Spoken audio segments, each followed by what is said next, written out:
السلام علیکم ناظرین کرام، اس نشست میں بنی اسرائیل کا ایک طاقتور شخص کا ذکر کیا جائے گا جس کا نام شمسون تھا۔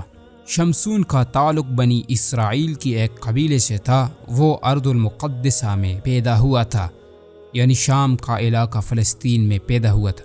وہ بنی اسرائیل کا آخری قاضی تھا۔ وہ بنی اسرائیل میں عدل و انصاف پر مبنی فیصلے کرتے تھے۔ شمسون کا معنی ہے سورج والا۔ جب وہ پیدا ہوا تو اس کی ماں نے اسے عبادت خانہ میں داخل کر دیا، یہاں تک کہ وہ بڑا ہو گیا۔ اس کی سر کا بال بہت لمبے تھے۔ اس کی ماں نے یہ نظر مانی تھی کہ میں اپنے بیٹے کی سر کا بال نہیں کٹواؤں گا۔ وہ بہت نیک اور پارسا شخصیت تھے۔ وہ دن میں روزہ رکھتے تھے اور کفار کے خلاف جہاد کرتے تھے اور رات میں اللہ کی عبادت کرتے تھے۔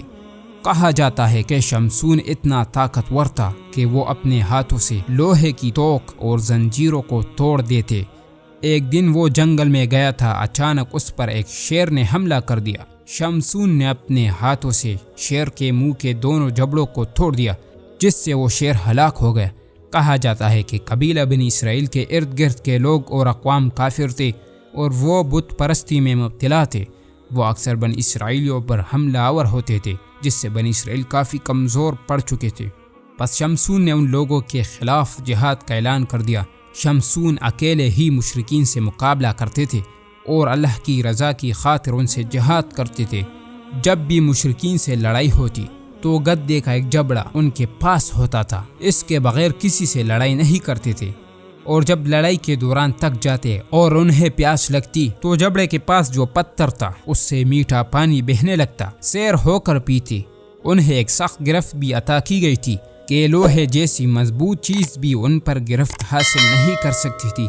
اس طرح وہ کفار سے جہاد کرتے تھے اور ان سے مال لے کر اپنی ضروریات پوری کرتے۔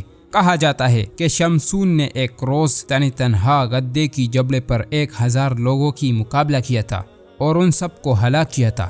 کفار کا ان پر ذرا سا بھی بس نہیں چلتا تھا، حتیٰ کہ لوگوں نے اس کی بیوی سے کہا کہ تم اپنے شوہر کو ہمارے حوالے کرنے میں ہماری مدد کرو، ہم تمہیں اس پر اجرت دیں گے۔ بیوی نے کہا ٹھیک ہے، میں اسے تمہاری خاطر باندھ کر رکھوں گی۔ چنانچہ انہوں نے ان کی بیوی کو ایک مضبوط رسی دے دی اور کہا کہ یہ سو جائے تو اس کے ہاتھ اس کی گردن کے ساتھ باندھ دینا، یہاں تک کہ ہم آئے اور اسے پکڑ کر لے جائے۔ چنانچہ وہ جو ہی سوئے تو ان کی بیوی نے ان کے ہاتھ گردن کے ساتھ باندھ دیے۔ جب وہ نیند سے اٹھے اور اپنے ہاتھ کھینچے تو ہاتھ گردن سے الگ ہو گئے۔ آپ نے اپنی بیوی سے پوچھا کہ تم نے ایسا کیوں کیا؟ اس نے کہا کہ میں دراصل آپ کی طاقت آزمانا چاہتی تھی، آپ جیسا طاقتور آدمی میں نے پہلے کبھی نہیں دیکھا۔ پھر بیوی نے قوم کے پاس پیغام بھیجا کہ میں نے تو اسے رسی سے باندھ دیا تھا، مگر پھر بھی مجھ سے کچھ نہ ہو سکا کیونکہ رسی خود بخود کھل گئی۔ پھر انہوں نے اس عورت کے پاس لوہے کا ایک توق بھیجا اور کہلا بھیجا کہ جب وہ سو جائے تو وہ توق اس کی گردن میں ڈال دینا۔ چنانچہ جب وہ سوئے تو بیوی نے وہ توق ان کے گلے میں ڈال دیا، پھر اسے مضبوط کر کے باندھ دیا۔ جب وہ اٹھے تو انہوں نے توق کو پکڑ کر کھینچا تو توق ہاتھ اور گردن سے نیچے آ گرا۔ شمسون نے بیوی سے پوچھا کہ تم نے یہ کیوں کیا؟ کہنے لگی کہ میں اس سے آپ کی طاقت کا اندازہ لگانا چاہ رہی تھی۔ شمسون، میں نے دنیا بھر میں آپ جیسا طاقتور شخص نہیں دیکھا، کیا دنیا میں کوئی چیز ایسی ہے جو آپ پر غالب آ سکے؟ شمسون نے کہا نہیں، ہاں البتہ ایک چیز ایسی ہے۔ بیوی نے کہا وہ کون سی؟ انہوں نے کہا کہ وہ میں تجھے نہیں بتاؤں گا۔ بیوی مسلسل ان سے پوچھتی رہی، آخر انہوں نے بتا دیا کہ میری ماں نے مجھے عبادت خانہ کا خادم بنا دیا تھا، اس لیے مجھ پر کوئی چیز غالب نہیں آ سکتی، صرف میرے بالوں کے اور کوئی چیز مجھے نہیں باندھ سکتی۔ بیوی کو پتہ چل گیا، چنانچہ جو ہی آپ سوئے اس نے آپ کے بالوں کو کاٹ دیا اور بالوں پر آپ کے ہاتھ اور گردن باندھ دیے۔ بیوی نے قوم کو اطلاع کی۔ قوم نے آ کر انہیں پکڑ لیا، ان کے ناک کان کاٹ دیے، ان کی آنکھیں پھوڑ دی۔ شہر میں کئی ستونوں والا مینار تھا جس پر لا کر انہیں بٹھا دیا۔ ان کا بادشاہ سب لوگوں کو لے کر اس مینار پر آ بیٹھا تاکہ لوگ شمسون کو ملنے والی سزا کا نظارہ کر سکے۔